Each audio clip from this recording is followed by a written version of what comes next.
Hello সবাইকে, কেমন আছো? আজকে আমি আবার একটা নতুন ভিডিও নিয়ে চলে এসেছি। এটা হচ্ছে এয়ারপোর্টের রাস্তা। কোথায় যাচ্ছি?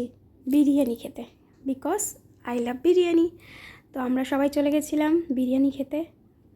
এটা বারাসাতের ডি বাপি বিরিয়ানি, খুব নাম করা। তো আজকে প্রথম গেছিলাম আমরা ট্রাই করতে। গেছিলাম বিকেল 4টের সময়, বেরিয়ে পড়েছিলাম আর 5:30টার মতো পৌঁছে গেছিলাম, বাইক নিয়ে গেছিলাম। তো এই যে প্রথমে ঢোকার গেট, তারপর এই যে ফ্রন্টে মকটেল কাউন্টার, আর ওই যে ওখানে প্রথমে বিলিং কাউন্টার, কত বিল করতে হবে, অর্ডার কী অর্ডার হবে। তো এখানে বেসিন, মকটেল আছে, আদার্স অনেক কিছুই আছে। এই যে আমার বর হেলমেট নিয়ে বসে আছে, আর এই যে আমরা অপেক্ষা করছি। এই যে চলে এসেছি টেবিলে।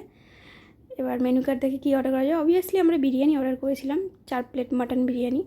এখানে স্যালাডটা ফ্রি দেয়। আর এই যে কোয়ান্টিটি তো অনেক, মানে একটা প্লেট নিলে দুজনের মোটামুটি তোমার পেট ভরে যাবে। আর এখানে ওরা রাইস, আলু এগুলো তো সেকেন্ড বেড দেয়, আনলিমিটেড রাইসও।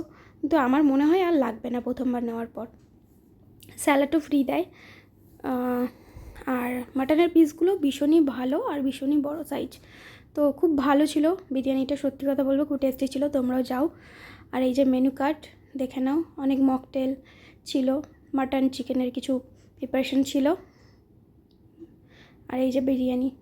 সত্যি আমাদের ভীষণ ভালো লাগলো। তো তোমরাও একদিন গিয়ে ট্রাই করতে পারো ডি বাপির বিরিয়ানি। চলো টাটা। আজকের ভিডিও ভালো লাগলে অবশ্যই লাইক, কমেন্ট, শেয়ার, ফলো করে দিও। বা